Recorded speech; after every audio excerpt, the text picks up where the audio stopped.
네, 안녕하세요 여러분, 반갑습니다. 박프로입니다. 자, 오늘도 여러분들과 함께 이 한미반도체를 볼 텐데, 한미반도체가 오늘 어땠습니까? 보합권으로 끝이 났습니다. 장중에 조금은 상승을 하나 싶더니 그래도 이렇게 보합권으로 어느 정도 마무리가 되었다라고 볼 수가 있겠는데, 현재 이 한미반도체 시가총액이 얼마입니까? 약 17조 정도가 되는 그런, 상당히 이제는 LG전자까지 제끼는 모습을 보여주면서 상당히 무거운 종목이 되었습니다. 이런 무거운 종목이 되었다라는 건 여러분들, 우리가 지수의 영향을 안 받을 수가 없겠죠. 그렇죠? 현재 이 코스닥 지수도 그랬고, 지금 코스피 지수도 현재 오늘 갭 상승을 이뤄내긴 했지만 또 장 후반에 어느 정도 다시 좀 하락세가 왔다. 자, 그러면 이 코스피 지수가 현재 이런 세 번째 저항을 받는 이 자리를 돌파를 할 것인가? 돌파를 하고 간다라고 하면 우리 한미 반도체에도 충분히 긍정적인 요소로 작동을 할 수가 있다라고 봅니다. 왜냐하면 현재 우리나라 섹터의 흐름을 이끌어 나가는 게 바로 이 AI 반도체 섹터이고, 그리고 현재 이 전자 그리고 반도체 쪽 분야이기 때문에 이 한미 반도체는 앞으로 이 대형주의 흐름들이 좋아짐에 따라 더 주가는 올라갈 수 있다라고 여러분들께 말씀을 드리고 싶습니다. 아시겠죠, 여러분들? 그래서 현재 구간은 아직까지는 우리는 매도할 구간은 아니다라고 여러분들께 먼저 말씀을 드리고 싶고요. 자, 그러면 이 한미 반도체가 현재 이끌어 나가고 있는 이 HBM의 패키징, 결국 이 패키징하는 과정에서의 가장 큰 차이를 현재 우리 SK 하이닉스와 삼성전자에서 만들어내고 있는 건데, 거기에 대한 기술이 누굽니까? 한미 반도체가 들어가는 겁니다. 자, 그러면 제가 여러분들께 한 가지 말씀을 드리면, 현재 SK와 삼성에서의 어떤 가장 큰 차이가 있느냐?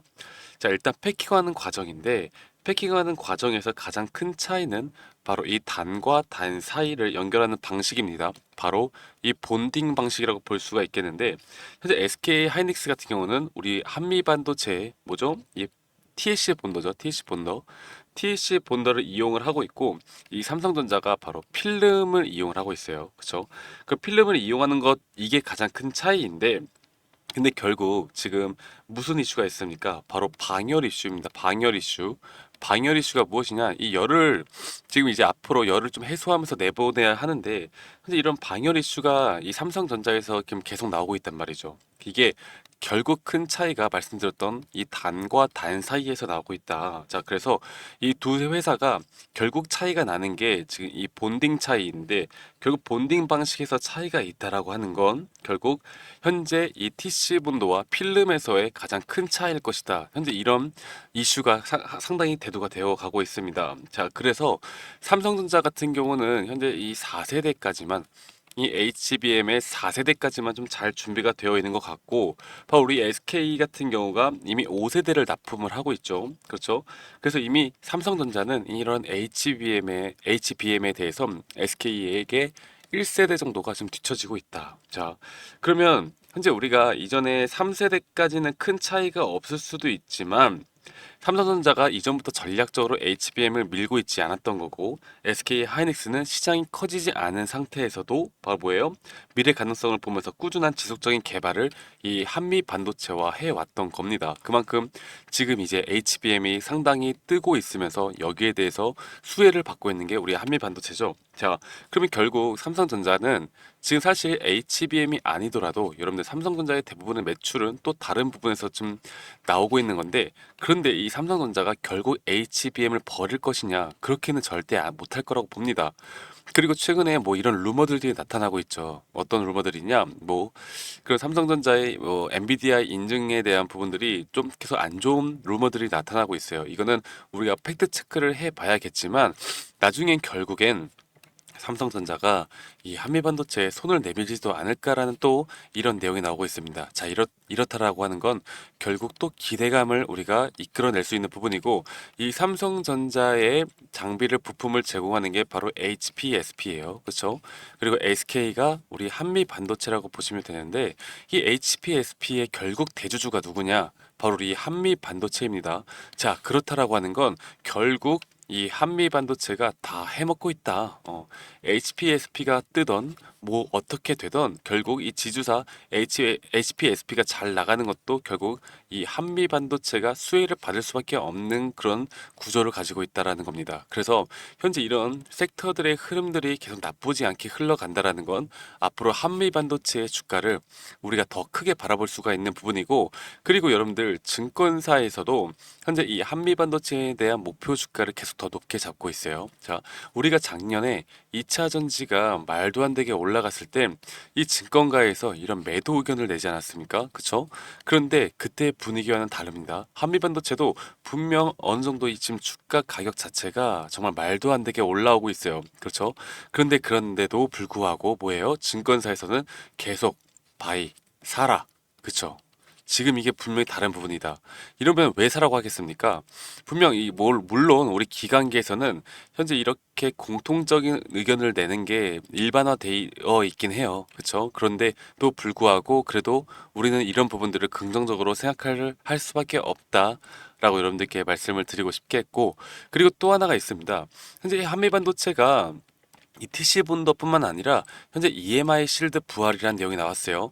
1분기 만에 작년 매출을 상회하는 모습을 보여주고 있다고 합니다. 좀 간단히만 살펴보면 현재 한미반도체가 1분기 EMI 실드 장비로 67억을 벌었다고 합니다. 그래서 지난해 하반기부터 구매 주문이 늘어나면서 실적에 본격 반영이 된 건데, 앞으로 이런 부분에 대해서 EMI 실드 장비에 대한 납품이 더 늘어날 수 있다라는 그런 평가가 있어요. 자, 그러면 우리가 HBM뿐만 아니라 이러한 재료들이 계속 나타날 수 있다라는 거고, 그리고 한미 반도체에 대한 부분들을 우리가 또 알아볼 수가 있는 게, 최근에 뭐 하이닉스에 대해서 핵심 장비 105억 105억이 아니죠. 죄송합니다. 1,500억 추가 수주가 나왔었죠.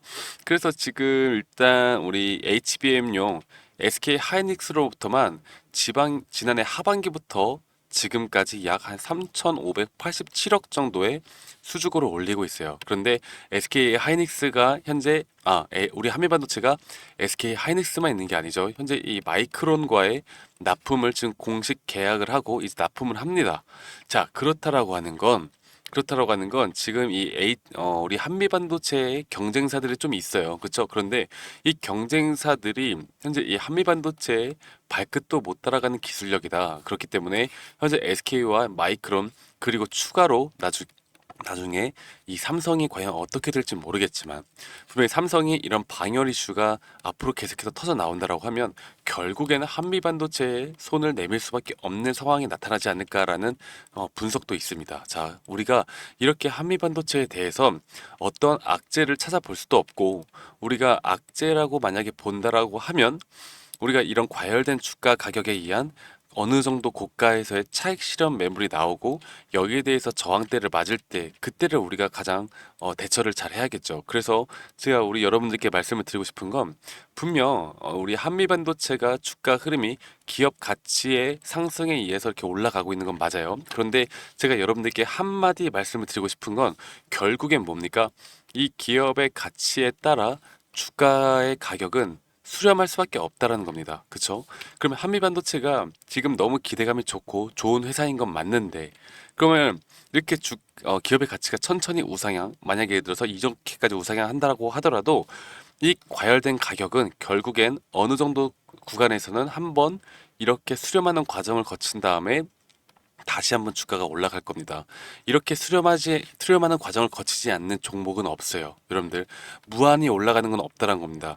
끝까지 계속해서 영원히 올라가는 종목은 없어요. 이렇게 큰 저항대는 분명히 맞을 겁니다. 그래서 제가 여러분들과 함께 지금 시황적인 부분, 그리고 한미반도체의 분석에 따른, 그리고 현재 우리 지표, 그리고 코스닥이나 코스피 지수 흐름에 따른 현재 자금들, 우리가 그 세력이라고 볼 수 있다라고 하는 건 바로 이 기관과 외국인 아니겠습니까? 그래서 현재 외국인의 비중만 보더라도 현재 이 한미 반도체가 지금 약 한 11%대, 가장 적을 때가 10%, 많을 때가 한 15%, 지금 다시 한 12%, 13%대로 지금 줄어들고 있는 모습인데, 점점 고가로 갈 때마다 외국인들이 조금씩은 비중을 줄여 나가고 있어요. 그리고 어느 정도 고점이 되면 한번 비중을 줄이면서 이 비중에 대한 조절을 해 나갈 겁니다. 우리는 이 타이밍을 꼭 노려야 합니다. 여러분들 분명 한미반도체는 앞으로 20만 원, 30만 원 그 이상까지도 충분히 갈 수 있다고 봐요. 하지만 여러분들 지금 이 구간에서 우리가 만약에 어떤 대처도 하지 못하고 다시 주가가 뭐 15만 원 선까지 저항대를 맞고 조정 기간을 갖는다. 자, 조정이라는 건 결국 조정이 발생을 해야 주가는 더 크게 올라가는 건데 개인 투자자분들은 이런 조정이 나올 때 아, 이게 여기가 고점이었구나. 잘못 판단하고 주가가 내려갔을 때 매도가 나와요. 그러면 결국 개인들의 매도가 다 터져 나간 다음에 다시 한번 주가가 올라가거든요. 그럼 우리는 어떻게 해야 되겠어요? 어느 정도의 가격대에서는 확정 수익을 가져가는 이런 분할 매도에 대한 습관이 있으셔야 합니다. 분할 매도에 대한 타점이 있으셔야 된다고요. 타점을 잘 잡고 분할 매도를 해 나간 다음에 다시 한번 조정이 나올 때 우리는 행복하게 그 조정을 기다리면서 비중을 또 싣고 올라가는 겁니다. 아시겠죠, 여러분들? 저도 지금 이 한미반도체를 들고 있는 만큼 우리 주주님들과 우리 구독자님들과 함께 제가 이런 타점에 대해서는 여러분들께 실시간으로 장중이라도 다 공유를 해드릴 거고 제가 분석하고 있는 이 자료들에 대해서도 여러분들께 다 제공을 해드릴 거예요. 그래서 여러분들이 꼭 이런 것들을 보시고 저와 함께 해 나가셨으면 좋겠습니다. 아시겠죠, 여러분들? 자, 010-2011 9671로 저한테 한미라고 문자 한 통만 주시면 제가 여러분들께 앞으로 한미반도체에 대한 타점 부분 그리고 여러분들이 다시 잡아 나갈 수 있는 매수 타점 그리고 앞으로 또 우리가 매도를 비중 조절을 해야 되는 매도 타점 그리고 앞으로 진짜 고점이다 고점 신호가 떴다라고 할 때 우리가 앞으로 정리를 할 수 있는 이런 매도 타점들까지 우리 구독자님들과 제가 함께 해 나갈 겁니다. 그리고 제가 말씀드렸던 현재 이 TC 본도에 대한 한미 반도체에 대한 투자 전략, 시나리오 전략들도 대응 전략에 대한 파일도 우리 여러분들께 다 무료로 진행을 해 드릴 거니까 한미라고 저 박프로 믿고 010-2011 한미라고 문자 한 통 주시면 되시겠고요. 그리고 아직 구독 안 해주신 분들이라면 구독과 좋아요 한 번씩 꼭 눌러주시길 바랄게요. 제가 우리 구독자님들은 절대적으로 끝까지 이끌어 가도록 할 겁니다. 아시겠죠, 여러분들? 혹시나 안 좋은 모습이 나와서 주가가 하락을 하던 상승을 하던 여러분들께 어떻게 대처를 하고 어떻게 대응을 하는 게 가장 우리가 베스트 전략일지에 대한 부분들을 저도 같이 분석을 하면서 여러분들께 공유를 해드릴 거니까 여러분들 한미반도체 앞으로 저 박프로와 함께 이끌어 나가시면 되겠습니다. 구독, 좋아요 꼭 눌러주시고 댓글도 우리 한미반도체 화이팅! 아니면 저 박프로 화이팅 이렇게 댓글도 하나씩만 남겨주시면 감사할게요. 아시겠죠, 여러분들? 자, 한미반도체는 분명 지금 이 구간 어느 정도 과열됐다라고 또 볼 수는 있겠지만 현재 이 구간을 지탱해주는 그 가격대에서는 계속 매수세가 나오고 있어요. 이런 매수 대기자들의 부분들이 계속 밑에서 받쳐주고 있다는 겁니다. 그만큼 아직까지는 고점이 나오지 않았고 이 고점에 대한 부분은 분명 우리가 앞으로 추적해 나가면서 같이 찾아 나가 봅시다. 아시겠죠? 그리고 현재 이 한미 반도체를 이끌어 나가는 게 누구냐라고 물어본다면 현재 최근에 한 달간의 수급만 보더라도 이렇게 메릴린치나 CLSA, 맥커리, HSBC 등과 같은 현재 이런 외국계 자금들의 물량들이 우리의 한미 반도체의 상승을 이끌어내고 있다. 그러면 반대로 말해서 이런 물량들에 대한 비중이 줄어드는 부분이 분명히 고점에서 나옵니다. 그러면 이 고점에서 나온다라는 건 앞으로 저항대가 나올 수도 있다라는 거고 현재 이렇게 저항대가 나오는 부분이 또 어디까지 나올 것이냐를 우리가 충분히 확실히 파악을 하면서 가야 하는데 이런 부분들을 사실 우리 개인 투자자분들이 찾기가 힘들어요. 그렇죠? 그래서 이런 부분들은 좀 파동을 좀 이해를 해야 하고 이런 파동에 대한 저항 부분을 좀 이해를 해 나간다라고 하면 이런 강한 종목에 있어서는 우리는 분명히 다시 한번 잡고 나갈 기회가 있을 것이다. 여러분들 이런 부분만 앞으로 참고하고 가셨으면 좋겠습니다. 그래서 이런 부분에 대한 부분들을 앞으로 저 박프로와 함께 하고 싶다라고 하시면 한미라고 문자 한 통 주시는 거 잊지 마시고요. 010-2011-9671로 저한테 문자 한 통 주시면 되시겠습니다. 자, 내일 흐름들 그리고 다음 주 흐름들까지 우리는 이런 한미 반도체를 꼭 이끌어 가야 하고 제가 여러분들께 도움을 드리니까요. 여러분들 오늘 밤도 좀 편안하게 주무시고 내일장 제가 또 좋은 영상으로도 여러분들께 한미 반도체에 대한 분석 계속 해드릴 거니까 여러분들 잠 드시기 전에 먼저 문자 한 통 남겨주시면 제가 여러분들께 내일 장부터 또 어떤 우리가 긴급하게라도 좀 대응을 해야 되는 부분이 있다라고 하면 여러분들께 문자로 최대한 빨리 알려드리도록 하겠습니다. 아시겠죠, 여러분들? 그러면 저는 더 좋은 영상으로 여러분들께 인사드리도록 하겠습니다. 감사합니다.